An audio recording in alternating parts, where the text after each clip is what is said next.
pemirsa, jumpa lagi di Rekat Renungan Singkat GKKB Jemaat Pontianak. Hari ini kita akan bicara topik berpacaran.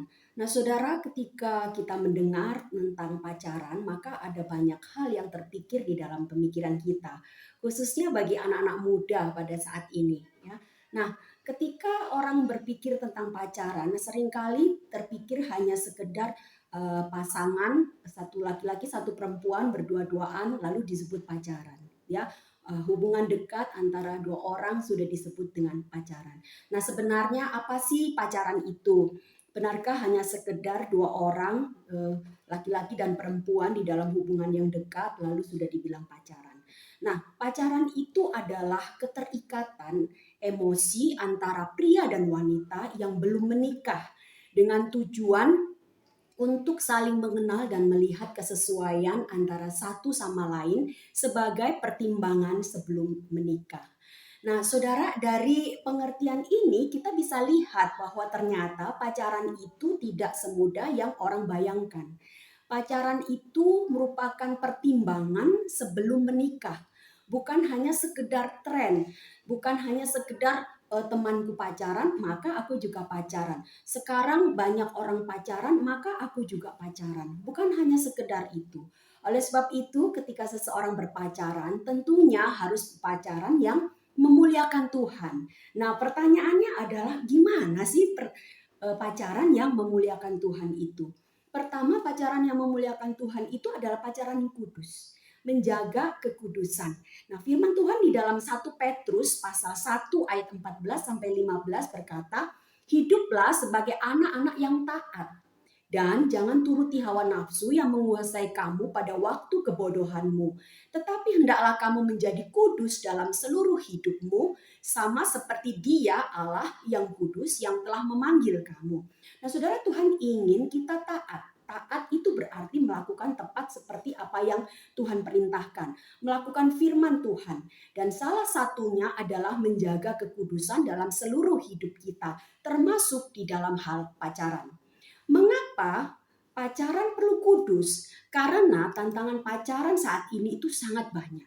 Mulai dari seks bebas, pelakor, pengambil laki orang, pebinor, pengambil bini atau istri orang, sampai dengan LGBT, hubungan sesama jenis, pacaran sesama jenis. Oleh sebab itu, di dalam menjaga hubungan dengan pacar, maka kekudusan harus menjadi hal yang penting. Dan salah satunya adalah tidak melakukan seks di luar ikatan pernikahan. Saudara, karena seks di luar pernikahan itu hanya akan membawa bencana baik bagi diri kita sendiri maupun juga bagi pasangan kita.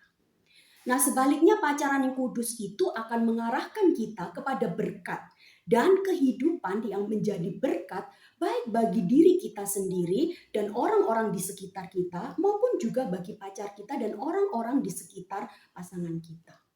Nah, saudara, oleh sebab itu ketika kita berpacaran maka perlu menjaga kekudusan diri kita sehingga ada berkat yang menyertai di dalamnya dan tentu saja kita memuliakan Tuhan. Yang kedua, bagaimana pacaran yang memuliakan Tuhan selain pacaran yang kudus juga adalah pacaran yang sehat. Sehat itu yang sepadan, yang sesuai dengan pimpinan Tuhan. Kejadian pasal 2 ayat 18 di sana dikatakan Tuhan Allah berfirman, "Tidak baik kalau manusia itu seorang diri saja. Aku akan menjadikan penolong baginya yang sepadan dengan dia." Saudara, kata sepadan di sini bukan berarti sesama jenis, ya. Eh, Perempuan dengan perempuan atau laki-laki dengan laki-laki, bukan. Tetapi sepadan berarti yang sesuai. Sesuai apa? Sesuai dengan pimpinan Tuhan, sesuai dengan kehendak Tuhan. Ada satu laki-laki dan satu perempuan dan juga bukan pasangan orang lain. Nah, jika Anda adalah laki-laki, maka pilihlah wanita yang sepadan untuk Anda. Nah, demikian juga sebaliknya, kalau Anda adalah wanita, maka pilihlah laki-laki yang sepadan untuk Anda. Nah, ini penting, kenapa? Karena manusia pada saat ini pandai memanipulasi firman Tuhan untuk kepentingan dirinya sendiri. Padahal Allah dari awal sampai akhir menjelaskan bahwa pernikahan itu adalah antara satu laki-laki dan satu perempuan, bukan sesama jenis, bukan satu laki-laki dengan laki-laki atau satu wanita dengan wanita, tapi juga bukan pasangan orang lain.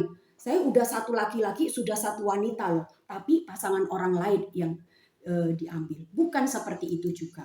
Dengan berkembangnya zaman dan demi memenuhi keinginan diri sendiri, maka orang itu seringkali mulai menyimpang dan mencari-cari pembenaran dengan adanya pasangan sesama jenis atau pasangan orang lain.